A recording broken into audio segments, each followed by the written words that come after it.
शंकरं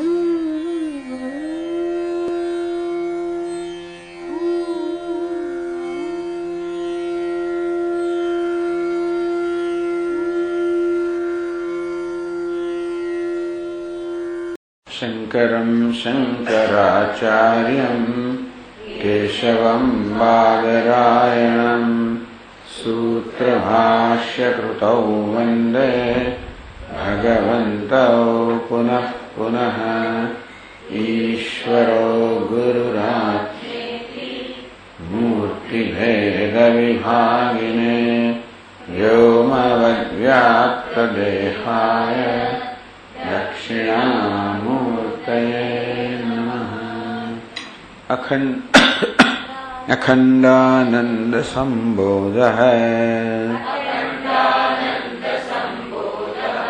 वंदनाद्यस्य जायते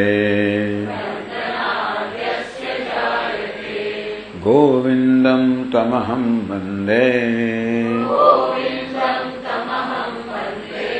चिदानन्दतनुं गुरुम् अखण्डं सच्चिदानन्दम् अवाङ्मनसगोचरम् आत्मानमखिलाधारम् आश्रयेभीष्टसिद्धये यदा लम्बोदरं हन्ति सतां प्रत्यूहसम्भवम् तदा लम्बे दयालम्बम् लम्बोदरपदाम्बुजम्।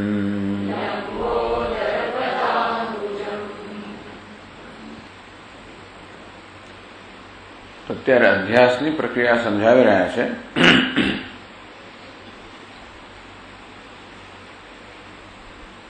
કે અધ્યાસ માટે સાદૃશ્ય હોવું જોઈએ એવી કોઈ જરૂરિયાત નથી.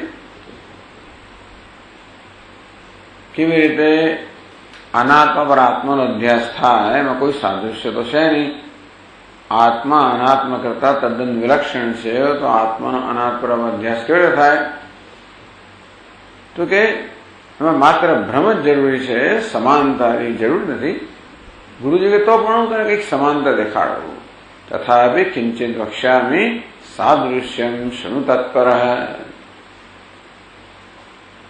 છતાં આત્મા અને અનાત્મા વચ્ચે,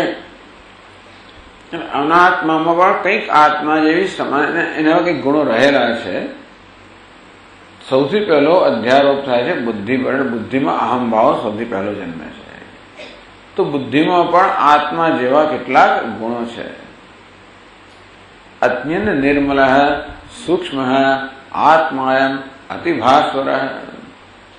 હે શિષ્ય, આત્મા છે સ્વયં પ્રકાશ છે, અત્યંત નિર્મળ છે, સૂક્ષ્મ છે.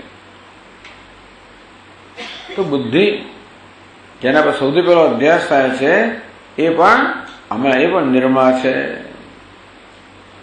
અને એ નિર્મળ હોવાને કારણે આત્માની ચેતનતાને પ્રતિબિંબિત કરે છે.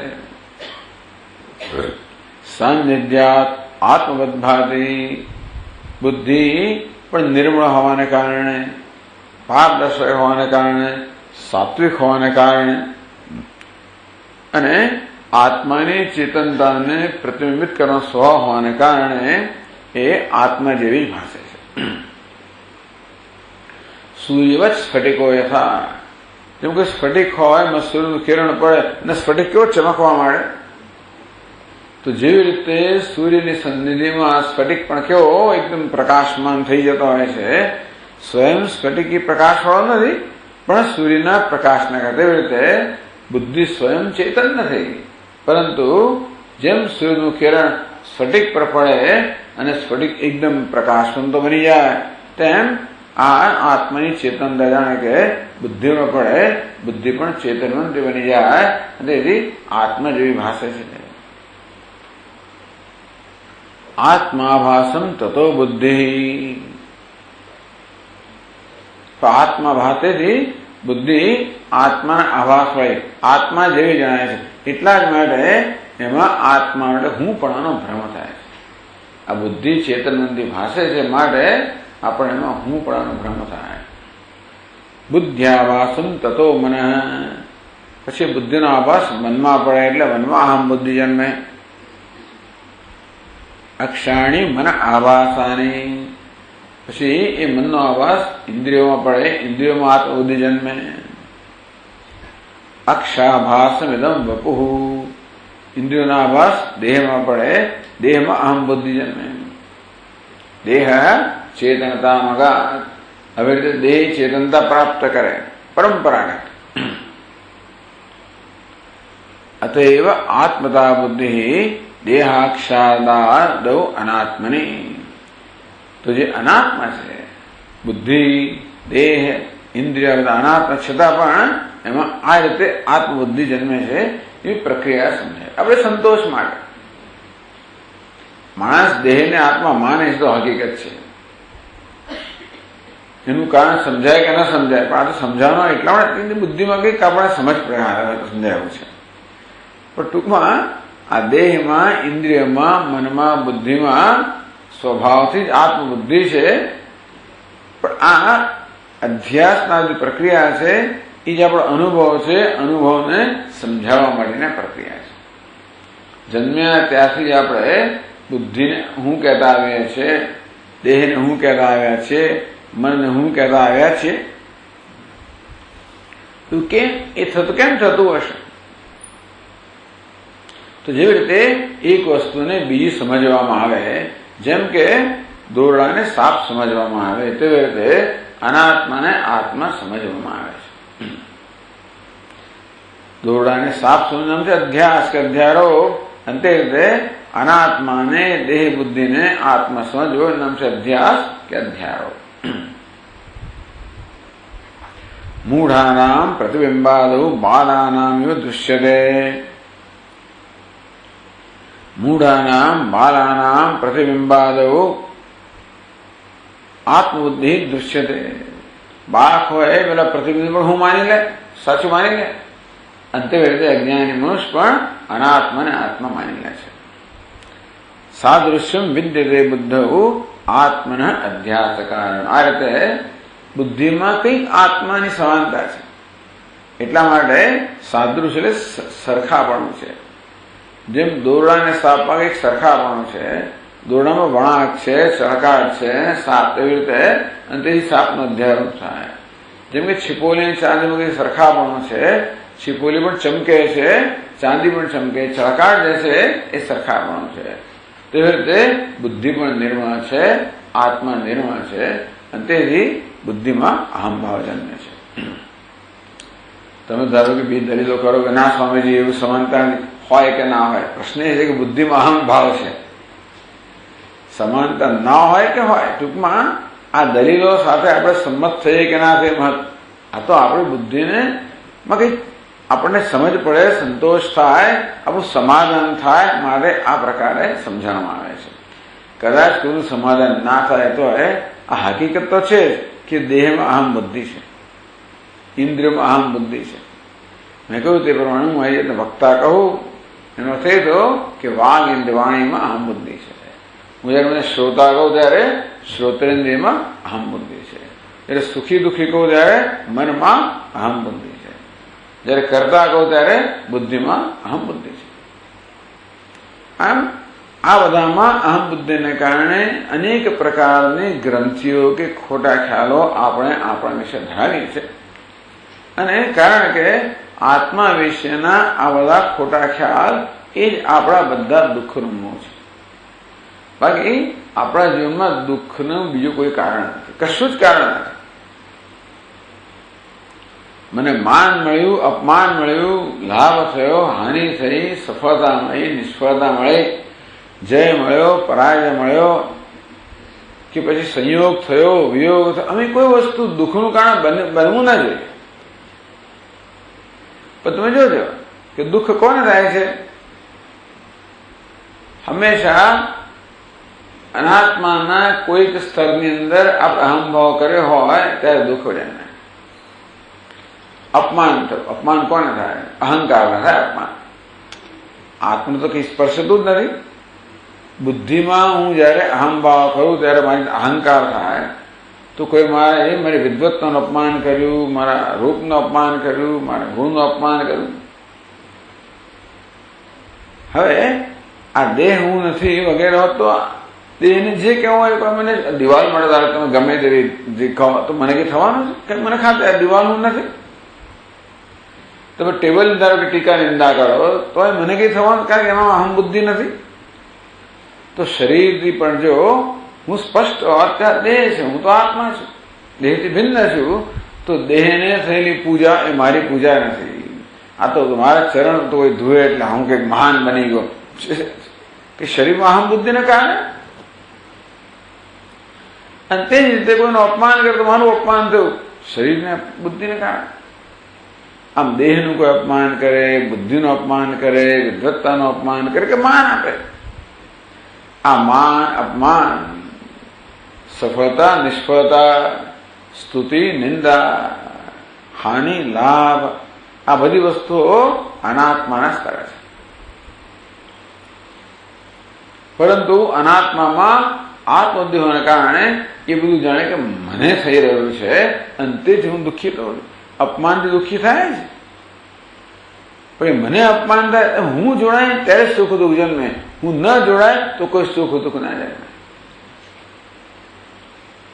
એટલે આપણે ઊંઘી ગયા હોઈએ ને દેહમાં કોઈ પ્રકારનું અભિમાન ન હોય ધારો, અને તે વખતે કદાચ કોઈ છૂટલી કશું કરે જેને જાગે તો હું એને અપમાન કરું એવું વર્તન કરે, પણ દેહમાં અહમભાવ ન હોય સુષુપ્તિમાં તો મને કઈ થતું નથી. એટલે અહમભાવ જયારે અહમ જોડાય ત્યારે જ આપણને સુખ દુઃખ જન્મે, અહમ ન જોડાય તો સુખ દુઃખ જન્મતો નથી. સુખ અને દુઃખ બધું અહમ પર કેન્દ્રિત છે. બીજી કોઈ જગ્યાએ કશું થતું હોય એની આપણે ધારો કે બંધ બેસતી ટોપી પહેરી લઈએ, એ બધાને તે હોય છે ઓછે વખતે આવશે, ત્યાં કંઈક થાય જો મારે કારણે થયું.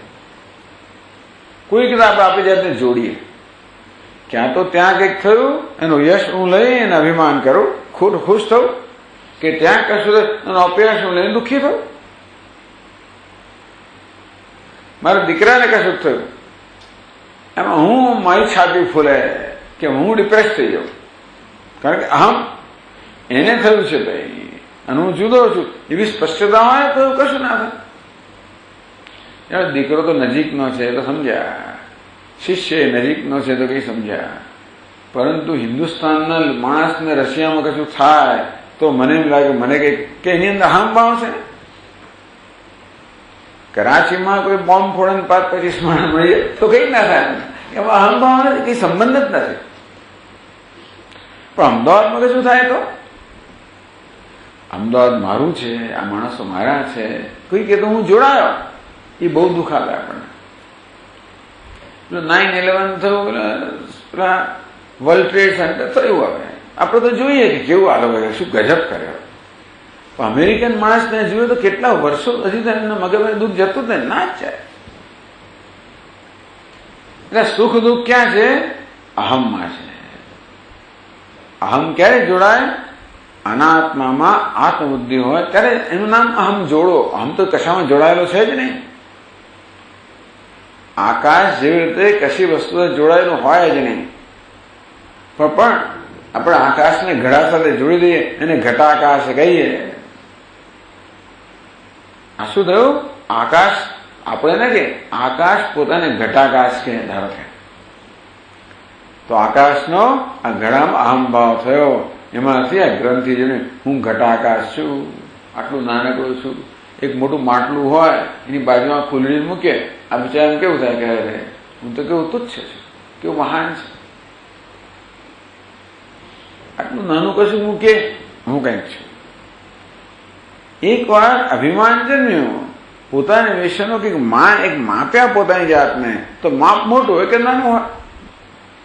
મોટું હોય તો મોટું છું, નાનું હોય તો નાનો છે. ટૂંકમાં આકાશને ખબર હોય હું સર્વવ્યાપક છું. મોટા નાના પણ મારામાં હોય જ નહીં. તો મોટું માટલું મૂકો કે કોઠી મૂકો કશું થાય નહીં. આ જ આકાશને કશું જ ના થાય. જો એ ઘટાકાશને જ્ઞાન હોય તો હું તો મહાકાશ છું. આ ઘડામાં ને માટલામાં ને કોઠીમાં ને આ હોલમાં રહેલો આકાશ શું છે? બાકી આ બિચારી કાનની નાકને પેલી વાળી હોય એને કેવું લાગે? આટલી નાની. જો આ બુટ્ટી કરતા નાની, બંગડી કરતા કેટલી નાની, ને કંઠી કરતા અત્યંત નાની, એ જુએ ને બિચારાને કેવું થાય? સોનાને આટલી વાળીમાં અહમ ભાવ છે. એને ખબર હું સોનો છું, તો હું તો કંઠીનો પણ આત્મા છું, બુટ્ટીનો બધાનો આત્મા છું. તો એને કે નાના મોટા પણ લાગે જ નહીં. આ નાના મોટા પણ ક્યાં છે? પેલા નામ રૂપમાં છે, ઉપાધિમાં છે, સોનામાં છે નહીં. પણ એ વાયના નામ રૂપ જે છે એના નાનાપણાનું પોતાનું અધ્યારોપ કરીને એમાં રહેલું સોનું બીજા દુઃખી થાય. બીજું દુઃખનું તમે કારણ વિચારી રાખજો. તમે દુઃખનું કારણ વિચારી મને કહેજો કે દુનિયામાં મનુષ્ય જાતે દુઃખનું શું કારણ? શું ફલન કંઈ થાય, કોઈ જગ્યાએ કશું થાય આપણે કંઈ થતું નથી. મને કંઈ થાય ને એને હું જોડું તો જ કશું થાય, બાકી કંઈ થતું નથી. આપણને રોજ કેટલાય બેસરા ને કેટલું બધું આવે છે, આમ પાણા ફેરવી જાય છે. આપણે કોઈ એનો પરિચય દેખાય આપણે જયારે જોઈએ કે આ કોણ છે, ઓ પછી થાય આપણને, બાકી કંઈ ના થાય. કશાક સાથે હુંને જોડીએ તો એ કશાકની બધી મર્યાદાઓ આપણી મર્યાદા બની જાય અને એ રીતે આપણે મર્યાદિત પ્રાણી ગ્રંથિથી પીડાઈએ. આમ આત્માની અલ્પતા, મર્યાદિતપણું, અસહાયતા એ બધા દુઃખનું કારણ છે. જેમાં મર્યાદિતપણું છે ને, અલ્પતા છે ને, અસહાયતા છે ને, પણ આ ઉપાધિનું મર્યાદિતપણું, એની અલ્પતા, એની અસહાયતાનો પોતાનો આરોપ કરીને આપણે દુઃખી થઈએ છીએ. એ દુઃખનું કોઈ કારણ નથી. એવું જો આપણે સમજીએ તો આ વેદાંત મદદ કરે, બાકી કશું મદદ ના કરે.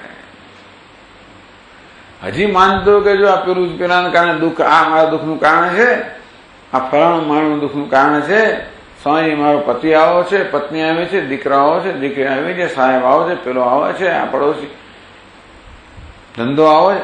અમુક કશી વસ્તુને દુઃખનું કારણ માની એનો અર્થ એ કે આપણે જે વેદાંતનો જીવનમાં ઉપયોગ કરતા નથી. આટલું સમજીએ તો આપણે જોડીએ નહીં આપણી જાતને, આપણે યાદ રાખીએ કે આપણી યાદ દેવડાવે કેમ દુઃખ થયું, જો આની સાથે જોડ્યું થયું ત્યાં ને જોડવાથી જાણે કે મને થયું હોય એવી અસર થઈ. સિનેમા જોતા જોતા મારી સાથે જોડી દઉં, સૌ તો પ્રેક્ષક પાત્ર બની જાવ, જોડી દીધું.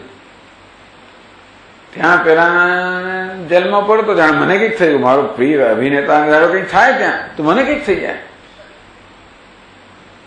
ત્યાં એની પેલી પત્ની ગર્લફ્રેન્ડ છોડીને જતી રડતો હતો, હું રડવા માંડું. આપણે કઈ સંબંધ નથી પણ જોડાઈ ગયા. આ જોડવાને કારણે એનું નામ અધ્યાસ.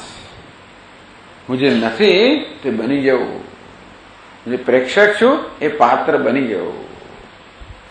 હું જે એટલે આત્મા તો ખરેખર તો કેવો અશરીરી,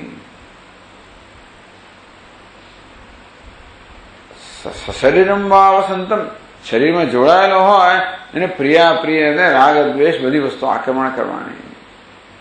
અશરીરમ વા વસંતમ ન પ્રિયા અપ્રિય સ્પૃશ્યત. પણ જે દેહમાં અહમભાવ ધરાવતો નથી એને કોઈ પ્રિય અપ્રિય કશું સ્પર્શ કરતું નથી, કે આત્માને કશું સ્પર્શ થતો જ નથી. સર્વથી અતીત છે.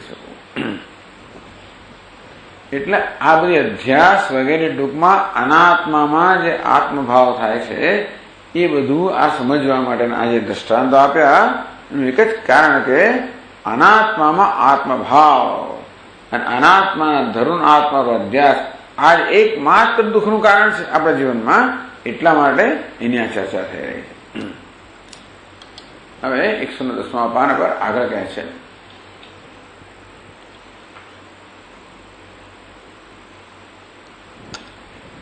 અનાત્મન્યહમિત્યેવ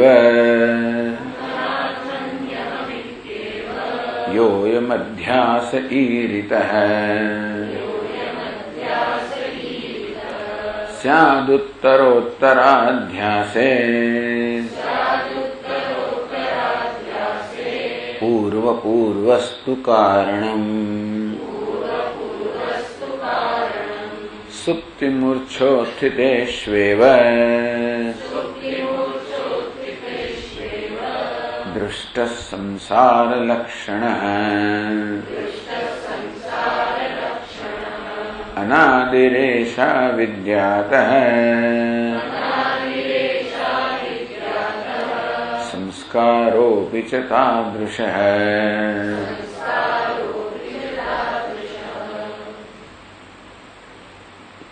अनात्मनि अहमित्येव अध्यास ईरितः। अनात्माમાં બુદ્ધિ, મન, ઇન્દ્રિયો, દેહનો સંઘાત છે અનાત્મામાં. યોયમ અધ્યાસ ઈરિતઃ. આજે અધ્યાસ કહેવામાં આવ્યો. હવે આગળ એક પ્રશ્ન થયેલો કે આપણને સર્પનો અનુભવ થયેલો હોય, એ સર્પના સંસ્કાર મનમાં હોય તો કોઈ દોડા પર સર્પનો અધ્યારોપ કરે? આત્માનો અનાત્મ પર અધ્યાસ ક્યારે થાય? આત્મનો અનુભવ હોય, એને સંસ્કાર તો અનાત્મ પર અધ્યારોપ થાય. એટલે અત્યારે સમજાવે છે કે સ્યાત ઉત્તરોત્તરાધ્યાસે પૂર્વ પૂર્વસ્તુ કારણ સુપ્તિ મૂર્છયો મૂર્છિતો તેષુ દૃષ્ટ. આપણે જોઈએ છે કે આપણે સુષુપ્તિમાં ઉઠીએ ત્યારે પહેલાની જે બધી સ્મૃતિ હતી એ આપોઆપ જ જાગૃત થતી હોય છે. ઊંઘી ગયા ત્યારે જે પ્રકારની સ્મૃતિને જે બધું લઈને સુતા હોય એ વળી પાછી સુષુપ્તિ જાગૃત થાય. ટૂંકમાં જાગીએ ત્યારે આપણામાં જે કઈ સ્મૃતિ હોય, જે કઈ ઈચ્છા હોય, આ બધું ક્યાંથી આવ્યું? સુષુપ્તિ પહેલાની અવસ્થામાંથી આવ્યું. એટલે જાગીએ ત્યારે આપણા મનમાં જે અવસ્થા છે એનું કારણ પહેલા એ ત્યાં ક્યાંથી આવ્યું? એની પહેલા. ત્યાં ક્યાંથી આવ્યું? એની પહેલાથી વગેરે. તો મૂર્છામાંથી ઉઠીએ તો બધું યાદ આવે. પછી શું યાદ આવે? પહેલાના સંસ્કાર જાગૃત થાય બધી વસ્તુ યાદ આવે. તેવી રીતે સંસાર લક્ષણ જન્મીએ ત્યારે પહેલા એટલે કહે છે ઉપનિષદ પૂર્વ પ્રજ્ઞા. આપણે પહેલાની પ્રજ્ઞા, વાસનાઓ બધું લઈને અહીંથી વિદાય લઈએ છીએ. આ દેહમાંથી જયારે જીવાત્મા વિદાય લે ત્યારે બધી સામગ્રી લઈને જાય. આ દેહને જ માત્ર મૂકી જતો હોય છે અને આ જીવન સાથે સંકળાયેલી સ્મૃતિને મૂકીને જતો હોય છે. એટલે કોઈ યાદ નથી હોતું, પણ બાકી બધી જ વાસનાઓ, બધી સ્મૃતિઓ, બધી ગ્રંથિઓ, બધી અજ્ઞાન, બધું જ્ઞાન જે કઈ બધું લઈને જઈએ. એટલે આ દેહમાં આપણે જન્મીએ ત્યારે આપણામાં જે બધી લક્ષણો જાત જાતના હોય, જે વાસનાઓ હોય, જે બધી એ બધું ક્યાંથી આવે છે? પૂર્વના સંસ્કારમાંથી. સંસ્કારો તાદૃશ. તો સ્વામીજી આગલા જન્મ ક્યાંથી આવે? પેલાના આગલા જન્મ સંસ્કાર. તો ત્યાં ક્યાંથી આવે? એને પહેલા સંસ્કાર એ ત્યાં ક્યાંથી આવ્યું? તો પહેલી વાર શું? અત્યારે તો બરોબર છે, પહેલી વાર શું સ્વામીજી? ત્યારે ક્યાં આપણી પાસે કોઈ વાસના હતી? શરૂઆત જયારે થઈ ત્યારે તો આપણી સ્લેટ કોરી હોય ને, તો ત્યાં તો વાસના હતી. એ શરૂ કેમ છે? અનાદિ એષા અવિદ્યા. અવિદ્યા કેવી છે? અનાદિ. ટૂંકમાં આનું કોઈ આદિ જ નથી. પહેલા પહેલા કરતા કરતા ક્યારે શરૂ થયું એની કોઈ શરૂઆત નથી, ચાલતું જ આવે છે. એ સંતોષજનક દલીલ નથી, હોય કે ના હોય. કારણ કે આ અધ્યાસ છે તો હકીકત છે ને. આ દલીલ સંતોષજનક હોય કે ના હોય, પણ આપણે જન્મીએ ત્યારે દેહમાં અહમ બુદ્ધિને જન્મીએ એ તો હકીકત છે જ ને. આપણો સ્વભાવ જ થઈ ગયો છે અનાત્મામાં આત્મબુદ્ધિ કરવી. સ્વભાવ કોને કહેવાય? પૂર્વ પહેલાની ટેવમાંથી લઈને આવ્યા હોય ત્યારે સ્વભાવ પડી ગયો છે. પૂર્વ જન્મમાં આવો સ્વભાવ એ ક્યાં? એને પહેલા જન્મમાં. એટલે આ સંસ્કારો વિજે તાદૃશ. કારણ કે અનાદિ એષા અવિદ્યા. કારણ કે અવિદ્યા અનાદિ છે. અતઃ તેથી તાદૃશ સંસ્કારો બી તાદૃશ. તેથી સંસ્કાર જે અવિદ્યાનો જન્મ્યો એ પણ અનાદિ છે. અને તેથી અનાદિકાળથી આપણને આવો સ્વભાવ થઈ ગયો છે કે અનાત્મામાં આત્મબુદ્ધિ કરવી. એટલે કે આપણે વિચાર્યું નથી કે આ બુદ્ધિ આપણી સાદૃશ્ય ધરાવે છે માટે એવું નથી હોતું. અનાત્મામાં આત્મબુદ્ધિ કરવી આ દેહમાં ચેતન જે ચેતન હોય એના આત્મા માનવ સ્વભાવ છે. દેહ ચેતન જણાય છે, વિચારતા નથી આપણે કે દેહમાં ચેતનતા છે એની પોતાની ચેતનતા નથી. એ તો ઇન્દ્રિયમાંથી આવી. ઇન્દ્રિય ચેતનતા પોતાની નથી, મનમાંથી આવી. એ પોતાની નથી, બુદ્ધિમાં થાય. એ પોતાની નથી, ચૈતન્યમાંથી આવી. પણ બુદ્ધિને ચેતન માની જ લઈએ છીએ, વિચારતા નથી કે આ બલ્બ એમની જાતે પ્રકાશે. એટલે એ તો વીજળીના કારણે છે. કોઈ ન જાણતા હોય તો મને કે બલ્બ એની જાતે જ પ્રકાશી રહ્યો છે. એવી રીતે આ ઉપાધિમાં જે ચેતનતા છે તો આત્મા એટલે ચિદાભાસ, આત્માનો આભાસ પડે છે. આત્માનું પ્રતિબિંબ જાણે ઝીલે છે, પણ એ પણ પ્રક્રિયાઓ જ છે. આ રીતે આ અધ્યાસ અનાદિ છે. અનાત્મ આત્મબુદ્ધિ અનાદિ છે આપણે કહેવામાં આવ્યું. હવે અધ્યાસનું કારણ અવિદ્યાની બે શક્તિ એની વાત કરે છે. જ્યાં આવરણ અને વિક્ષેપ એની વાત કરે છે. અધ્યાસ બાધા ગમનસ્ય કારણમ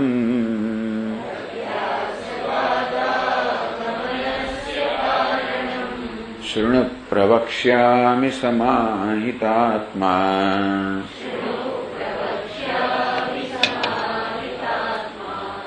યસ્માદિદં પ્રાપ્તમનર્થજાતમ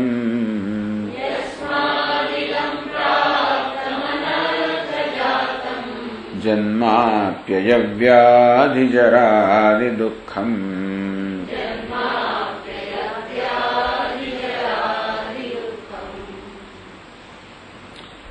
અધ્યાસ બાધા આગમનસ્ય કારણમ શૃણુ.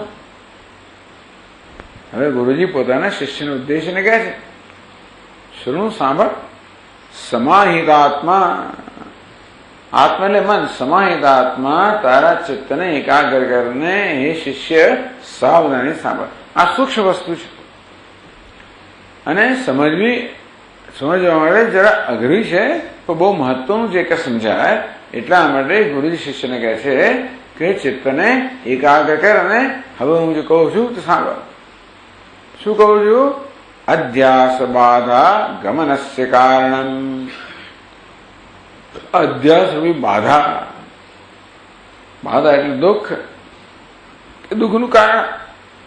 અધ્યાસ રૂપિયા બધા દુઃખનું કારણ છે. એનું કારણ હતું સાંભળ. એનું કારણ કેમ સમજાવે છે? કારણ દૂર કરીએ તો કાર્ય દૂર થાય. કાર્ય દૂર કરવું હોય તો કારણ દૂર કરવું પડે. દેહમાં જે અહમભાવ થઈ જાય છે ને આપણે અધ્યાસ કર્યો, હવે દૂર કેવી રીતે થાય? એનું કારણ દૂર કરીએ ત્યારે. એટલા માટે અધ્યાસનું કારણ જે છે એના વિશે વિચાર થઈ ગયો છે. અધ્યાસ બાધા આગમનસ્ય કારણમ. અધ્યાસ બાધા કે દુઃખ છે એ જે આગમ એનું આવવાનું એનું જે કારણ છે હું તને કહું છું તે તું સાવધાની સાંભળ. શા માટે સાંભળવાની જરૂર છે? કેમ કે યસ્માદમ પ્રાપ્ત અનર્થ જાતમ. અધ્યાસ છે જેને કારણે અનર્થ જાતમ પ્રાપ્તમ, બધા અનર્થોનો સમૂહ પ્રાપ્ત થયો છે. આપણા જીવનમાં હમણાં કહ્યું ને આગળ, જેટલા અનર્થો છે, જેટલા દુઃખ છે, બધાનો સમૂહ ક્યાંય પ્રાપ્ત થયો? અધ્યાસ.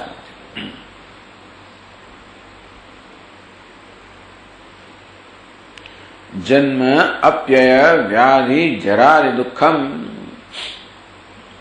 કયા પ્રકારના અનર્થો જીવનમાં છે? જન્મ મોટો અનર્થ.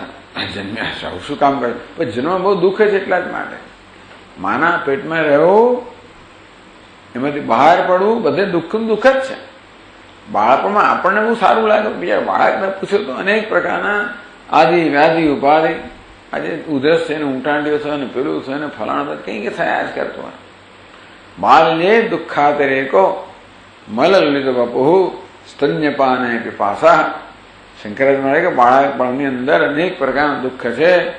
બાળક બિચારું મલમણીને સૂતેલું હોય અને તમે પાછા ભગવાન તમે ઉત્પન્ન કરેલા બધા જીવજંતુઓ આવ્યો એને કરડી જાય અને અહીં બેસીને કરે તો બાળકમાં શક્તિ નથી વિચારવું કે એને ઉડાડી શકે. નો શક્તશ્ચેન્દ્રિયેભ્ય. મારી ઇન્દ્રિયો કોઈ શક્તિ જ નથી કે આપે ઉત્પન્ન કરેલા જીવજંતુઓ જે બાધા પહોંચાડે દૂર પણ કરી શકો. એટલે આ જન્મમાં બાળપણમાં યુવાનીમાં જુદા પ્રકારનું દુઃખ હોય. ત્યાં સાપ ડંખતા હોય બધા. આ જગતના વિષયોરૂપી સાપ આવે અને ડંખી જાય બધા. એ જુદું દુઃખ પાછું. જન્મ અપ્યય મતલબ મૃત્યુ એમાં તો દુઃખ છે જ. એ થશે ત્યારે થશે પણ આ મૃત્યુનું ચિંતા એનો ભય એ જ બહુ દુઃખ આપનારી વસ્તુ છે. પછી વ્યાધિ કંઈક પણ રોગ થાય અનેક પ્રકારની જાત જાતની પીડાઓ. જરા વૃદ્ધાવસ્થા મહાન દુઃખ. બધું બહુ વર્ણન કર્યું છે પુરાણોની અંદર. વિષ્ણુ પુરાણ વર્ણન આવે છે. એનું કેટલુંક વર્ણન આપણે મૂલ્યોના આપણે પુસ્તકમાં આપ્યું છે. ભગવાન કહે છે કે જન્મ મૃત્યુ જરા વ્યાધિ દુઃખ દોષાનું દર્શનમ. આ જન્મ મૃત્યુ જરા એટલે વૃદ્ધાવસ્થા વ્યાધિ આ બધા દુઃખ છે એ દુઃખરૂપી દોષ છે. એનું સતત ચિંતન કરવું જોઈએ જેથી આપણને વૈરાગ્ય જન્મે. એટલે વિષ્ણુ પુરાણમાં આવું વસ્ત્યાદ વર્ણન બધું કર્યું છે. એમનું કેટલુંક આપણે કહ્યું છે કે ભાઈ મૃત્યુમાં કેવી કેવી બધી પીડાઓ રહેલી છે. વૃદ્ધાવસ્થામાં કેવું થાય છે માણસને. બિચારો અપમાનિત થાય, કોઈનું માન ન રાખે, પોતે અશક્ત બની ગયો હોય એટલે ચાલો ચલાવી લેવું પડે બધું. વચમાં ને વચમાં આવીએ, ઉપર જઈને બેસો તમે, ત્યાં બેસો વગેરે વગેરે. ટૂંકમાં બધા આપણે સૂચના આપવા મળે. બધાને વચમાં આવીએ.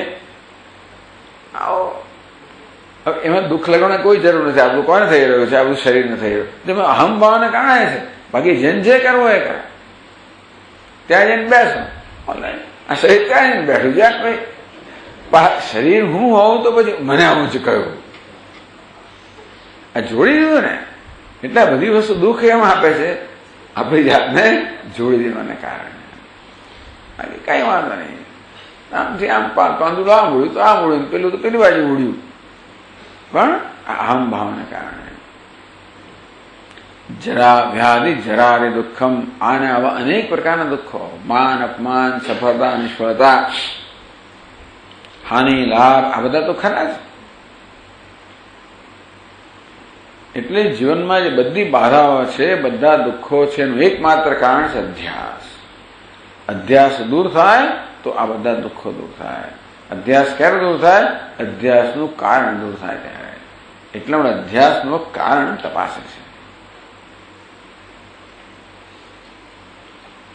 તો પછીના શ્લોકમાં કહે છે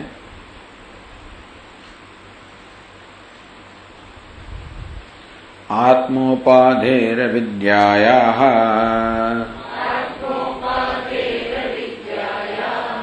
અસ્તિ શક્તિદ્વયં મહત વિક્ષેપ આવૃતિશ્ચેતે યાભ્યામ સંસાર આત્મનઃ.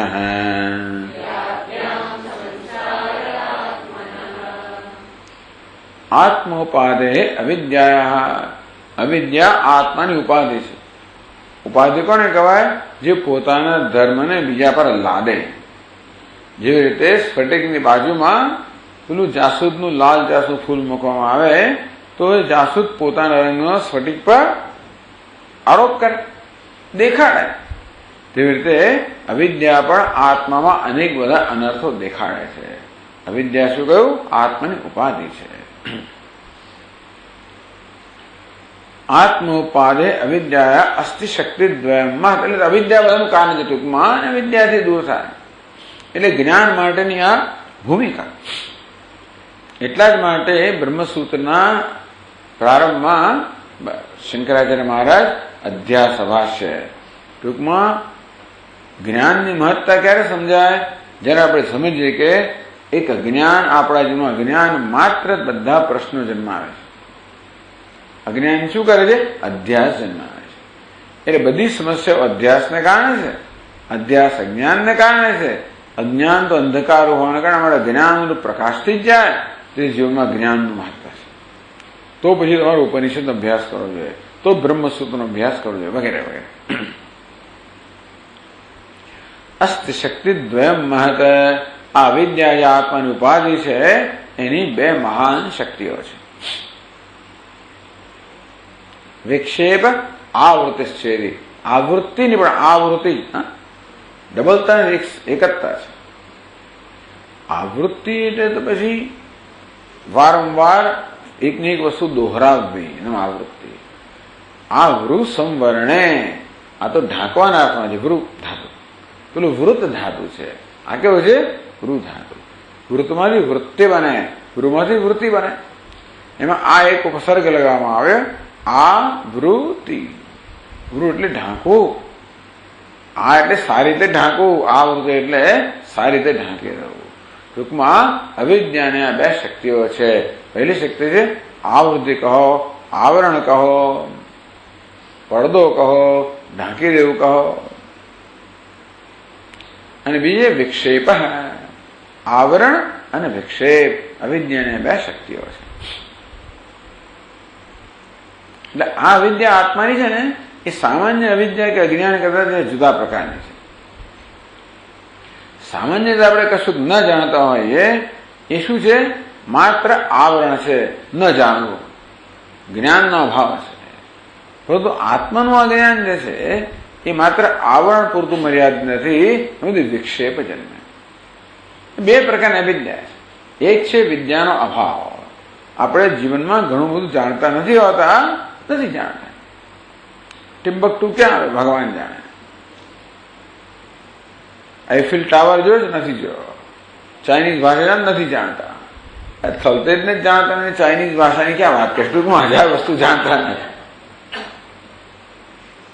ન જાણવું, ન જાણવું કોઈ એવું દુઃખ ઉત્પન્ન કરતું નથી. એક છે ન જાણવું, બીજું છે ખોટી રીતે જાણવું. આ ખોટી રીતે જાણવું એ દુઃખ ઉત્પન્ન કરનારો છે. તો આપણે એવી રીતે જેમ દોરડાને ન જાણવું એ પ્રશ્ન નથી, દોરડાને સાપ રૂપે જાણવો એ અનેક પ્રશ્નો ઉભા કરે. છીપોએ ન જાણવી એ પ્રશ્ન નથી, એને ચાંદી રૂપે જાણીએ તો રાગ ઉત્પન્ન કરે, તો દ્વેષ ઉત્પન્ન કરે. આમ એને આપણે ખોટી રીતે કહીએ વિપરીત જ્ઞાન. વિપરીત જ્ઞાન એટલે વસ્તુ છે એના કરતા વિરુદ્ધ જ્ઞાન, એ સમસ્યા ઉત્પન્ન કરે છે. તો એટલા માટે આત્માનું અજ્ઞાન એ પ્રકારનું છે જે માત્ર આત્માને ઢાંકી દે એટલું નથી, પરંતુ આત્મા વિશે ખોટા ખ્યાલ જન્મે. આવૃત્તિ એટલે આવરણ, ટૂંકમાં આત્માના વાસ્તવિક સ્વરૂપને ઢાંકી દે. વિક્ષેપ એટલે ત્યાં આગળ એને માટે ખોટો ખ્યાલ જન્માવે. એ વાત આપણે આગળ કરી ગયા કે અધ્યાસ ક્યારે જન્મે? અમુક પ્રકારની શરતો જયારે ઉત્પન્ન થાય ત્યારે. એક તો એ કે આપણને સામાન્ય જ્ઞાન હોવું જોઈએ, કોઈ વિશેષ જ્ઞાન ના હોય. જેમ ક્યારે દોરડા પર સર્પનો અધ્યાસ થાય કે દોરડાનું અજ્ઞાન નથી, ગાઢ અંધકારમાં દોરડાને જાણતા જ ના હોત તો અધ્યાસ ના રહેવા. પણ મંદ અંધકારમાં દોરડાને જાણી છે તો દોરડા નથી જાણતા, આ રૂપે જાણીએ છીએ. તેથી એના વિશેષ અંશ પર અધ્યારોપ થયો. આ તો દોરડાનો અંશ છે, પણ આ સર્પ છે. જયારે આપણે કહીએ ત્યારે આ અંશ કોનો છે? દોરડાનો છે. આ સર્પ અંશ શું છે? અધ્યારોપ છે. એને વિક્ષેપ કહો, એને વિક્ષેપ શબ્દ વાપરો. વિક્ષેપ કહો, અધ્યારોપ કહો, અધ્યાસ કહો, કલ્પના કહો, જે કહો, પણ વિક્ષેપ વિક્ષેપ શબ્દ વાપરે છે. વિક્ષેપ આવૃત્તિશ્ચ ઇતિ તાભ્યામ આત્મના સંસાર. આ બેને કારણે આત્મા બિચારો અસંસારી છે ને સ્વભાવથી, કોઈ સંસારી બની ગયો. આત્મા ખરેખર આ બધું દુઃખી કોણ થાય? આત્મા જ થાય છે, બ્રહ્મ જ થાય છે. કઈ એના સિવાય બીજું કોઈ ચેતન છે જ નહીં. દુઃખી કોણ થાય છે? બ્રહ્મન. સંસારી કોણ છે? બ્રહ્મન. એવું તો હોય સ્વામીજી? તો બીજું કોણ હોય? બ્રહ્મન સિવાય બીજું કોઈ ચેતન હોય તો ને? એક જ ચૈતન્ય છે, મુક્તપણે છે, બદ્ધપણે છે. તેથી એટલા માટે સમજાયું કે તત્સૃષ્ટવા તદેવાનો પ્રાવિશતે. આ નામ રૂપની ઉપાધિ સર્જીને ભગવાનનો પ્રવેશ કરો, અહમ ભાવ ધરાવ્યો. આમ ભગવાને જાણી જોઈને, જાણે કે આપણે જાણી જોઈને ઝંપલાવીએ દુઃખમાં, એને એવું કર્યું ભગવાન પર. શું કામ કર્યું? ભગવાન જાણે. શું કે GOK એટલે શું? God only knows. આવું છે. તો આવું કેમ કર્યું? ભાઈ કોઈ સામે ચાલે દુઃખ હોય કે કોઈ અનર્થમાં પ્રવેશ કરે? પણ ઈશ્વરે જાણે કે ઉપાધિમાં પ્રવેશ કર્યો, અહમભાવ કર્યો, અને આ રીતે પોતાના માટે બધા પ્રકારના દુઃખ વારી લીધો. યાભ્યામ સંસાર આત્મન. આ વિક્ષેપ અને આવરણને કારણે આત્માનો આ સંસાર છે. આ રીતે હવે ચર્ચા કરે છે આવરણ અને વિક્ષેપ, આ બે વસ્તુની. ચાલો આપણે અત્યારે અહીંયા આગળ અટકીએ અને આવતા ક્લાસથી ચાલુ રાખશું. ઓમ પૂર્ણમદ પૂર્ણમિદમ પૂર્ણાત પૂર્ણમુદચ્યતે પૂર્ણસ્ય પૂર્ણમાદાય પૂર્ણમેવાવશિષ્યતે. ઓમ શાંતિ શાંતિ શાંતિ. શંકરં શંકરાચાર્યં કેશવં બાદરાયણં સૂત્રભાષ્યકૃતૌ વંદે ભગવन्तૌ પુનઃ પુનઃ. ઈશ્વરો ગુરુરાત્મેતિ મૂર્તિભેદવિભાગિને વ્યોમવદ્વ્યાપ્તદેહાય દક્ષિણામૂર્તયે નમઃ.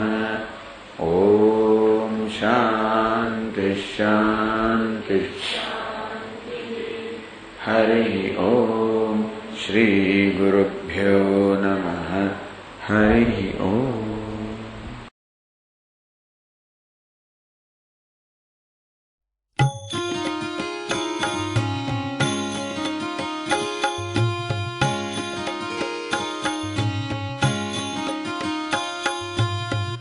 जय रघुनंदन जय जय रामा. जय रघुनंदन जय जय रामा. जय जगज्जननी जानकी रामा. जय जगज्जननी जानकी रामा. नव नव कोमल मेघ श्यामा. नव नव कोमल मेघ श्यामा. भयहरणा भद्राचल रामा. भयहरणा भद्राचल रामा.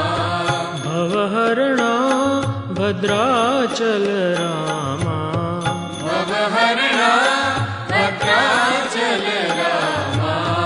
दशरथ नंदन हे परंधामा.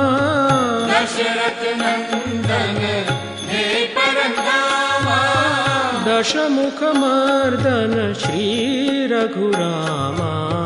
दशमुख मर्दन श्री रघुरामा. जय रघुनंदन जय जय रामा. जय रघुनंदन जय जय रामा. राम राम राम रामा. राम राम राम रामा. राम राम राम रामा. राम राम राम रामा. राम राम राम